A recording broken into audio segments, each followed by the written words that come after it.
you have a Bible, we're going to be in John 9 today. We've been talking about, we started a series last week called Encounters. And the idea is to walk through Jesus' encounters. Because all throughout the Bible, Jesus encounters people. And most of the time, it's incredibly life-changing. And we would say that all are life-changing, but almost 99% of them are positive, life-changing moments. There are some people who like Pontius Pilate and Herod and the religious elite who didn't want anything to do with Jesus. And we'll talk a little about them at times. But what we're doing is we're walking through moments where God and Jesus meets people and their lives are changed forever.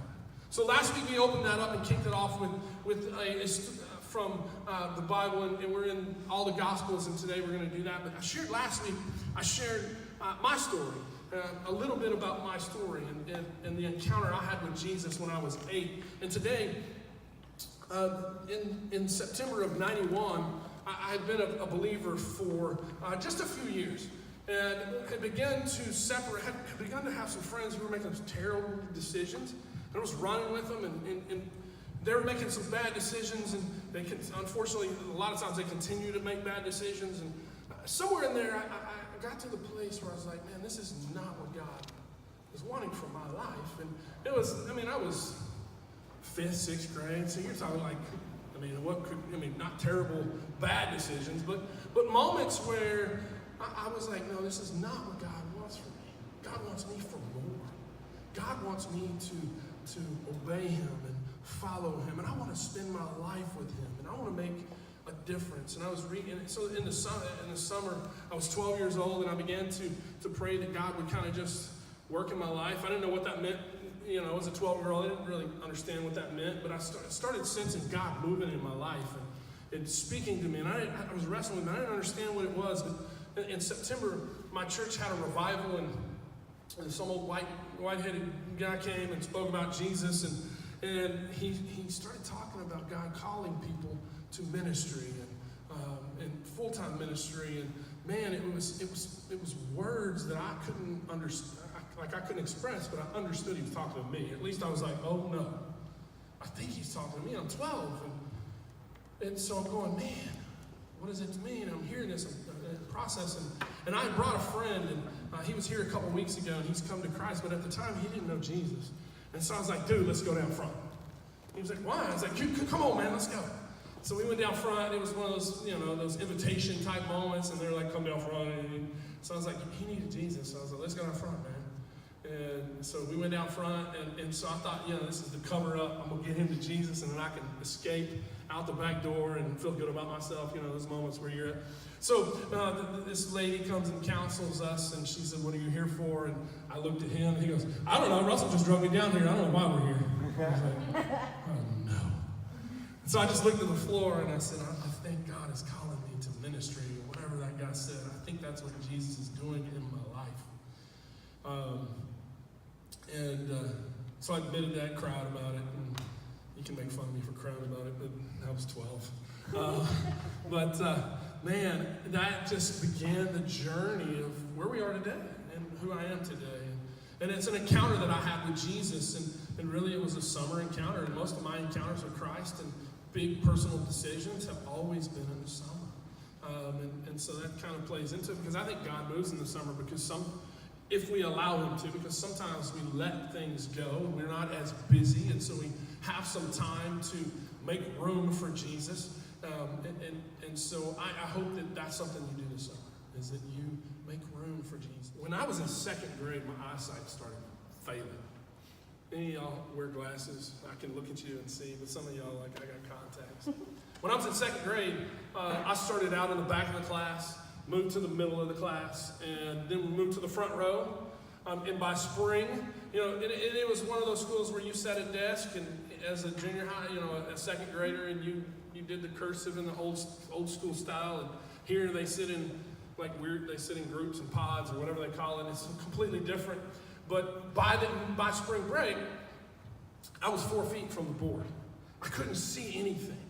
And in the school system, they would tell my parents, hey, he can't see. my teacher was, bless her heart, she would be like, hey, I'll leave the names unmentioned, but it was my mother. He can't see. You got to do something. Oh, he's fine. He can see. He's fine. My baby doesn't have anything wrong with him. And I couldn't see, and I couldn't see. And by the time I was 24, I couldn't see the big E. Like, it was bad. So we were driving, during spring break, we were driving to Houston. And the whole car, I have a whole bunch of brothers and sisters, and we were in the car driving together, and everybody was admiring the blue bonnets. And it's such a beautiful sight. Yeah, we all, and I don't take it for granted anymore, but we're driving, and they're like, look at those blue bonnets. I'm like, where? Where? I don't see them. They're right there. No, I can't see them. 4 hours of this, my mother realizes, oh, maybe there's a problem. Maybe they're right. But she didn't believe because she didn't see. She hadn't seen it to believe it. And so she didn't believe it until she saw it. And she saw that I couldn't see blue bonnets. So they took me to the doctor, and guess what? I had a major, major problem. And I seriously, I will never, ever forget this moment. I put on glasses and walked outside, and I go, it's fall, there's leaves on the ground, this is beautiful, wow! And that's kind of how it was. And so, I mean, it was nuts of where I went from. And man, and so our encounter today, that's what we're going to talk about, somebody who couldn't see. Every story of a blind person, I identify with. If you struggle with sight, maybe that's you. One of them I really identify with. He said, man, I see people as trees. And that's how I saw people. If you were in front of me, 3 feet from me, I couldn't see your face. I could see you. I could see something, but I couldn't see your face. I wouldn't have known who you were. I would have to who are you? Because I couldn't see. And that was just who I was and my story. And so I identify moments where people can't see. So this story is where we're at. We're in John 9. We're going to kind of hit a couple verses at a time. This whole chapter is 41 verses, so we're not going to do that. We're just going to kind of walk through hit the highlights of these moments. But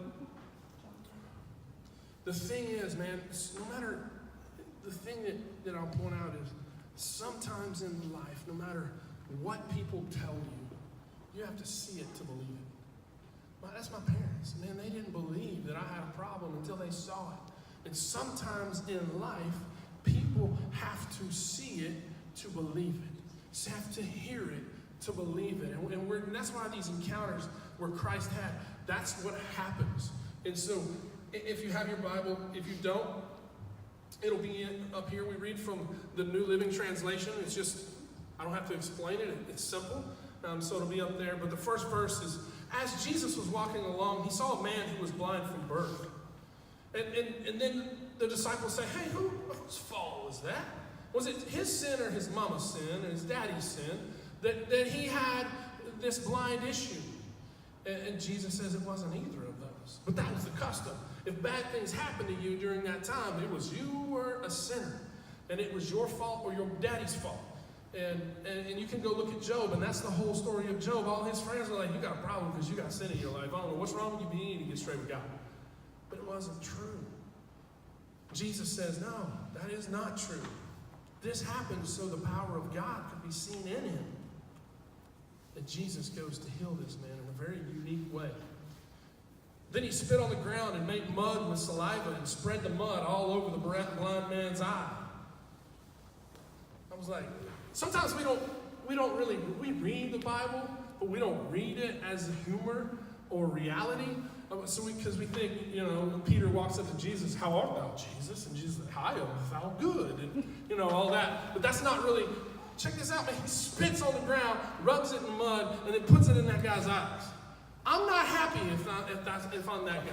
And if I'm Peter, I'm laughing. Because I'm like, holy crap, Jesus just put mud in that fool's eyes? What is he doing? And there's moments where God is just, he's got a sense of humor. He's human. And here's the thing, they're all guys, as they were guys. And so they sit around the campfire and they toot and tell stories. And so they had to have been laughing. They were like, that dude just got blood in his eyes. Because, man, that's a weird moment. And Jesus says, go wash yourself in the pool of Siloam. In verse 7. It's kind of nice for Jesus to say that. Go wash that mess out. Yeah, when you think about dude, Captain Obvious, you just put mud in my eyes. It hurts. I've had mud in my eyes. It hurts. But go wash yourself. Go wash yourself. You know, he had to have been like, man, I've had kicked me on my back. People made fun of me all my life. People have been doing awful things to me all life. Just the other day, somebody stole all the money out of my cup. And here we have somebody putting mud in my eyes. He's got to be thinking that. But Jesus says, go wash. You know why he told him that? I think Jesus told him that because before healing comes, faith has to happen. In almost every story, Jesus has an encounter and faith happens and then healing begins. Last week we talked about the paralytic and his friends took him to Jesus, couldn't get in, busted open the roof, lowered him down, and he said, because of their faith, their friend's faith, you're healed. Your sins are forgiven, get up and walk. Before change happens, faith has to begin. And so Jesus says, go wash your face off. He's got to walk. Or he's got to have somebody lead him. And all the way there, he's got to think, this better work, this better work, this better work. And then he washes it off. So the man went and washed. This is the end of verse 7 and 8. So the man went and washed and came back seeing. His neighbors and others who knew him as a blind beggar asked each other, isn't this the man who used to sit and beg? Some said he was, and others said, no, he just looks like him. And I don't understand. Maybe he figured out his shirt was not matching his pants finally, and he went home and was like, I gotta get myself fashionable before I hit the streets, and got out there and hit the streets. But he hit life change. Faith brought life change. And then people began to go, what the heck? Who is this? Because he's cruising through town and he's encountering people, and he's like, you put that sticker on my back. I'm awake now, so I'm watching you. My eyes on you. The next verse in 10 or into 9 says, but the beggar kept saying, yes, I'm the same one. It's me. They asked, who healed you? What happened? He told them, the man they called Jesus made mud and spread it all over my eyes and told me to go to the pool of Siloam and wash yourself. So I went and I washed, and now I can see. Where is he? They asked. I don't know. So they took him to the religious leaders because it was the Sabbath, and you don't do anything on the Sabbath. It was against the law. It was sin to do anything on the Sabbath. And so they were confused, and there was a lot of buzz about who Jesus was, and religious leaders were kind of worried, and we know the rest of the story. But these people were religiously, they were like, man, I don't know what to do. We're going to take him to the religious people, and we need to find out who Jesus is. So they took him, and they took him to the Jewish leadership, and they said, here, this is what happened. He's saying that Jesus did this. And by this time, Jesus is all the time saying, I am who you say I am. Are you the Lord? Are you the Messiah? I am who I say I am. So there's some controversy with the religious leaders because Jewish people, the Jewish nation, still, the Jews don't recognize Jesus as a Messiah. They weren't looking for someone who was born in a manger. They were looking for someone who would come and conquer the world. They weren't looking for someone who would ride in on a donkey. They were looking for someone to ride in on a horse. They were looking for somebody completely different. They were looking for their conquering king to come over and take over the Roman Empire so that the Jewish country and nation would be good again. But Jesus came differently. He came healing the sick and going to those who were far from Jesus, or far from God, far from holiness in the eyes of the religious elite. And he began to heal and break rules and break laws and heal people on the Sabbath and do things and sit with people that no one else would sit with. And so the religious leaders, they were out to get him. They were out to destroy him. They didn't want this, and they were confused with it. So we get to verse 24, and it says, so for the second time they called the man in who had been born blind and told him, God should get the glory for this because we know this man, Jesus, is a sinner. Check this out. I love this. I don't know whether he is a sinner, the man replied, but I know this. I was blind and now I see. Man, I love that. It's one of my favorite verses in the entire Bible, partly because I've had LASIK surgery. And I know what it's like to see, and that's the greatest thing ever, outside of a few other things. But that radically changed my life. He had the healing touch of Jesus, and I had LASIK surgery. But I was blind, and now I see. Not only is that, it's his story. It's his story in Jesus. It's his story in encountering Christ. His faith brought healing. His faith in Jesus and what the power of Jesus could do brought healing to his life, and life changed forever. He no longer had to beg. He had a rescuing relationship with the King Jesus, and his life was changed forever.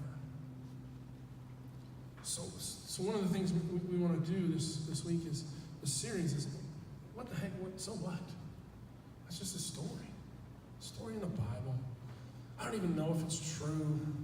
This is not me. I believe it's true, so just so you're clear. But people say, that's what people say, so what? What does that have to do with me? No, this is an actual true account. We believe that the Bible is written history of God and the working and movement. The Old Testament is foretelling of a rescue plan and the need for it. We believe that Jesus in the gospel and the New Testament is that rescue plan which saves us and brings us right with Jesus. And the four Gospels of Matthew, Mark, Luke, and John tell the story of Jesus walking on earth. And so, but we can learn some things. We can learn some things about every story. And we actually, if we broke this down, we probably could learn a whole lot more than I'll give you today. But I want to give you three things. Three things that I think we can learn about this story for our own life. And the first is this. The first one is very simple, maybe controversial in some points, but doubts are okay. Doubts are okay.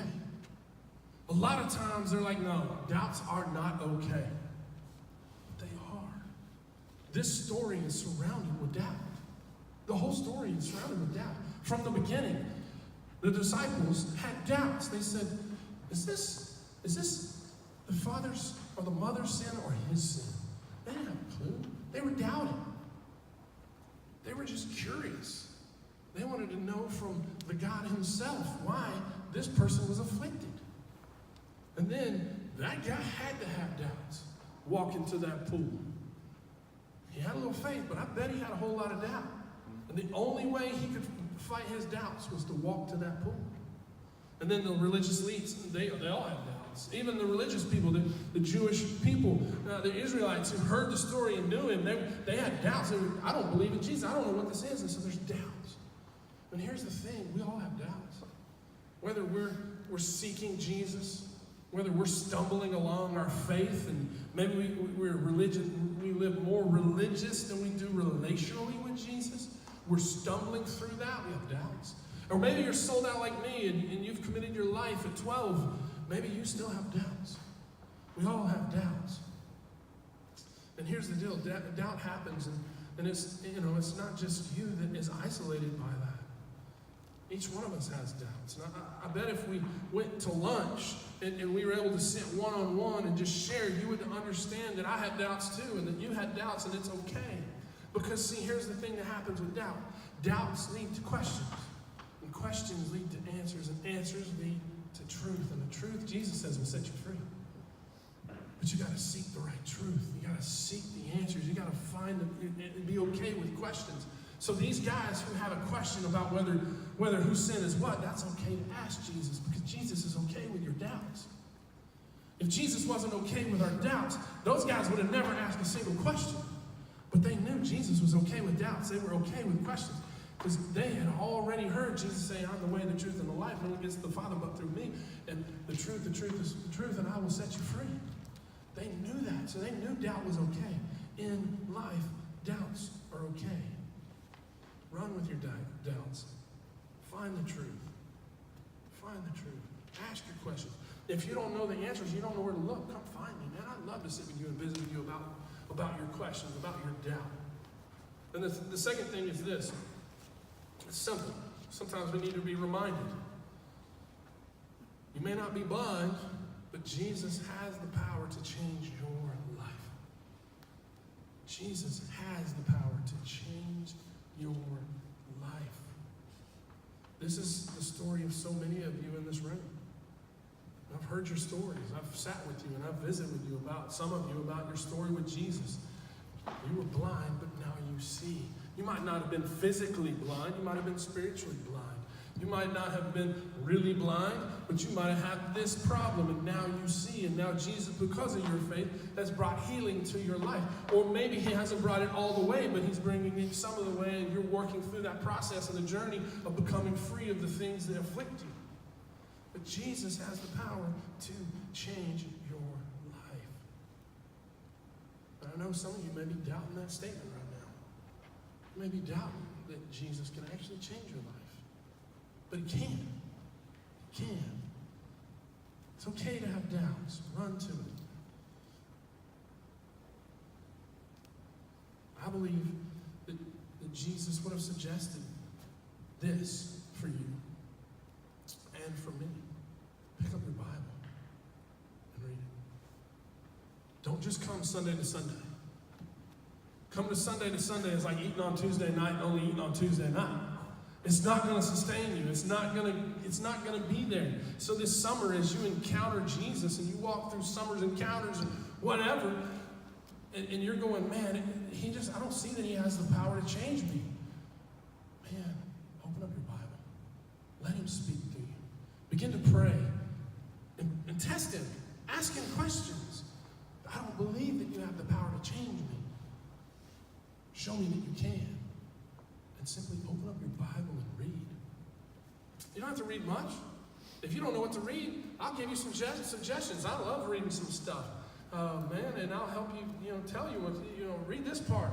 But I believe that if Jesus sat in this room right now, he'd say, I want a relationship with you. I don't need religious people. I need relationships. And I want you to grow in your faith. I believe the summer is used for growing your faith.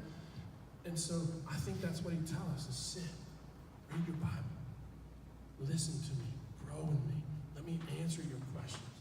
Pray and voice your concerns, because he does want a relationship with us. He does want to hear from us.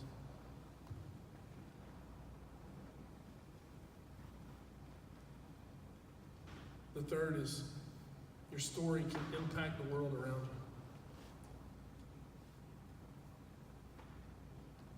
you. Your story can impact the world around you.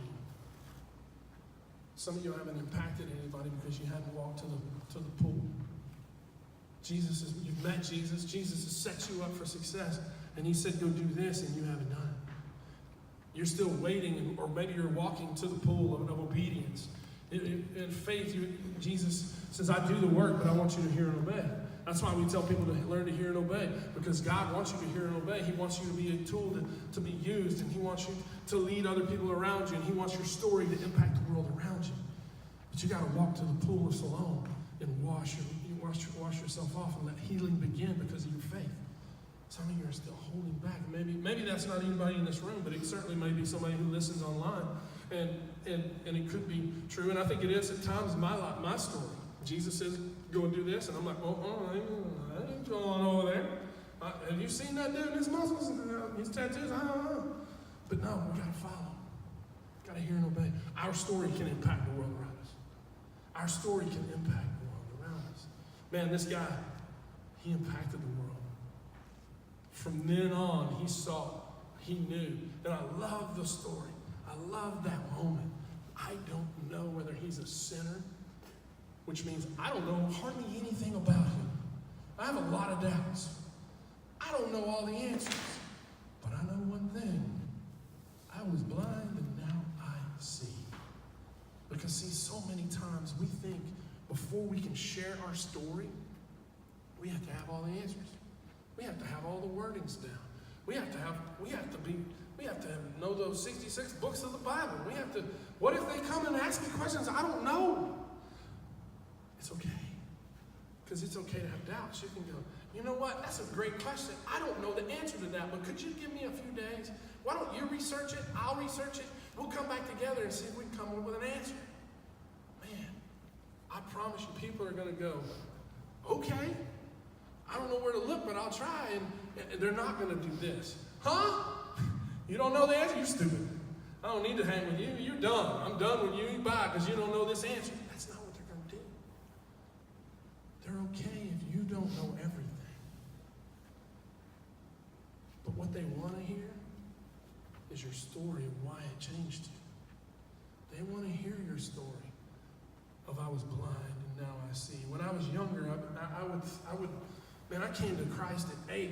I did a few bad things, but rarely did I do anything that would warrant life, these things. And I have a friend, he was a kickboxing, you guys know him because you've heard his deal. And I forgot y'all were here, but man, he was a kickboxing champion. And then he messed up his life, and he got hooked on crack cocaine. And man, he had a family, he had a business, and he got hooked on crack cocaine, and his life went down. He lost his family, his home. He lived on the streets. He was homeless, and all he did was live fix to fix. And all he thought was, I'm going to die one day. And then some man said, hey, let me tell you about Jesus. And he actually wrote him off and was like, no. But after a while, he realized, no, Jesus has the power to change. And so he opened his life up to Jesus, and he let Jesus into him, and he completely changed. And I used to hear stories, and he's sharing his faith all over the nation and seeing people come to Christ, and God's doing wonderful things because he's willing to share his story and impact the world around him. And I used to think, man, I don't have a story like that. God can't use me. And then I read this. Seriously, I read that and I thought, wait a minute. All of that story, all of that guy's testimony, all that guy's story was, I was blind and now I see. And people came to Jesus. Man, let your story impact the world around you. Because it can. Don't, if you're a believer and you're a follower of Jesus, don't believe the lie that your story doesn't matter, that Jesus can't use it, that he's not going to use you as a tool because you're just some insignificant person who came to Christ at 8 or came to Christ whenever. Don't believe that lie. Whether you came to Christ at 23, 8, or 30, wherever you did it, because it doesn't matter who you are or what you are. Jesus wants to use your story to impact the world. That's why we're here. And if you're coming to Hope City long enough, you know that that's what we want to do, and that's why we do what we do. Man, that's why we're here. Because Jesus is worth encountering. He's worth pointing to. We're going to do a sports camp in a week, and we have a lot of kids signed up, and I'm so pumped. Not because we have 120 or whatever it is signed up to help, but because 121 of those are going to get to hear the message of Jesus. They're going to get to hear my story. They're going to get to hear your story because they're going to be here and they're going to get life-impacting story from Jesus. And they're going to get a moment where they can encounter Jesus. That's what I'm excited about. And so as we move into this, I pray that you are just open to sharing your story. And if you don't have a story, man, I'd love to help you with that. I'd love to help you. Because the Bible says if you believe in your heart and confess with your mouth that Jesus is Lord, you will be saved. That's putting faith into action. That's putting faith into Jesus. You believe with your heart, confess with your mouth. That's it. The Bible doesn't say you have to do this, and say this and chant this to be saved. No, he says, believe and confess. And then hear and obey. Hear and obey is just part of following Jesus. The more you grow in a relationship with Jesus, the more you want to hang out. Same with every other person. The more you hang out with them, you like them, you want to hang out with them. It's true. And one of the things we're doing is asking you as a Hope City person to share your story. That's why we're asking these questions.